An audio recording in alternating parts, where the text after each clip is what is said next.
बिस्मिल्लाहिर्रहमानिर्रहीम। अस्सलाम वालेकुम वरहमतुल्लाहि वबरकातुहू।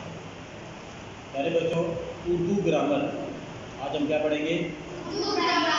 उर्दू ग्रामर में बहुत ही अहम उन्वान है, एक टॉपिक है, उसके बारे में आज आपको बताना है। आप अलिफ से लेके ये तक जब रूबे तहजी पढ़ते हैं ना, उसमें एक हरफ आता है वाव। कौन सा हरफ आता है? वाव। एक होता है वाव मादुला।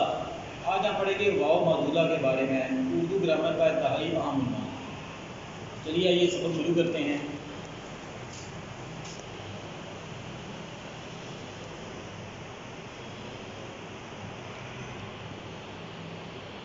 उर्दू ग्रामर क्या पढ़ेंगे हम? उर्दू ग्रामर। और आज हमारा टॉपिक है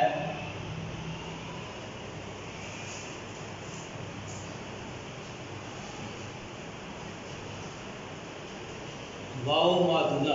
क्या इसको कहते हैं? वाव मादुला।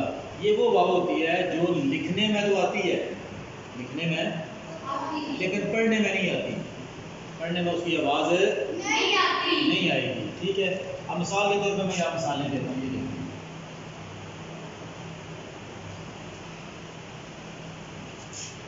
ये देख रहे, ये वाव मादुला के पीछे क्या होती है? ज़ेर। ठीक है, अब इधर आ जाए।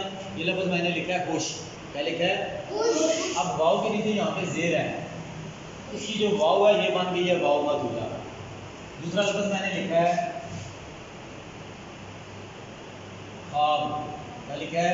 ख्वाब। उसके बाद लिखा है मैंने खामखा। क्या लिखा है? ये तीन हरफ मैंने लिखे हैं सिर्फ आपको समझाने के लिए, इसके लिए सिर्फ आपको समझाने के लिए। आप गौर से देखिए, इधर बोर्ड की तरफ देखेंगे। ये लफ्ज़ लिखा है खुश। क्या लिखा है? क्या लिखा है? खुश। अब इसको पढ़ना कैसे है? ये देखिए, जब मैंने खुश लिखा है यहाँ पे, तो उसके अंदर मैंने ये वाव खत्म कर दी है। वाव इसमें से खत्म होगी। क्यों खत्म हुई है? इसलिए कि ये वाव मादुला है, ये पढ़ने में नहीं आती। अब ये लफ्ज़ हमने इसको ख्वाब नहीं पढ़ना, ख्वाब नहीं पढ़ना, ये गलत है। इसको हमने पढ़ना क्या? ख्वाब। पढ़ने में ऐसे है ख्वाब, वाव इसमें मादुला है। उसके बाद ये लफ्ज़ है ख्वाब खा। ये देखो, खेलफ खा और आगे हे डालेंगे और मीम खेलफ खा है। ख्वाब खा पढ़ने में ख्वाब खा है, इसमें ये भी वाव मादुला है, ये भी और ये भी।